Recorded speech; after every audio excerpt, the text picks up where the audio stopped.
ಪಾಯಸ, ಬೆಲ್ಲದ ಪಾಯಸ ಫ್ರೆಂಡ್ಸು ತುಂಬ ಚೆನ್ನಾಗಿತ್ತು ನಿಜ.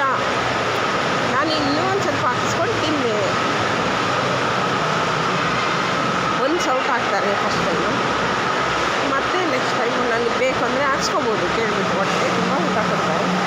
ನನಗೆ ಪಾಯಸ ತುಂಬ ಇಷ್ಟ ಆಯಿತು, ಹಾಗಾಗಿ ಇನ್ನೂ ಒಂದು ಸ್ಪೂನ್ ಹಾಕ್ಸ್ಕೊಂಡು ಪಾಯಸ ತಿಂದೆ. ಜನ ಈಗ ಕಡಿಮೆ ಇದ್ದಾರೆ. ಎಂಟ್ರೆನ್ಸ್ ಅನ್ನದ ದೇಣಿಗೆ ಕೌಂಟರ್. ನಾವೇನಾದರೂ ಅನ್ನದಾನಕ್ಕೆ ಏನಾದರೂ ಕೊಡೋದಿದ್ದರೆ ಈ ಕೌಂಟ್ರಲ್ಲಿ ಕೊಡ್ಬೋದು.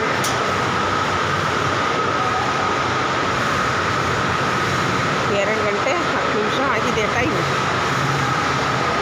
ಈಗ ಅಲ್ಲಿ ಪೂಜೆ ಇರಲ್ಲ, ರಾಯರ ಸನ್ನಿಧಾನದಲ್ಲಿ ಪೂಜೆ ಸ್ಟಾಪ್ ಮಾಡಿರ್ತಾರೆ. ಮತ್ತು ಸಂಜೆ 4 ಗಂಟೆಯಿಂದ ಪೂಜೆ ಶುರುವಾಗುತ್ತೆ. ಹಾಗಾಗಿ ಜನ ಸ್ವಲ್ಪ ಊಟದ ಹಾಲ್ನಲ್ಲೂ ಕಡಿಮೆ ಇದ್ದಾರೆ, ಹೊರಗಡೆನೂ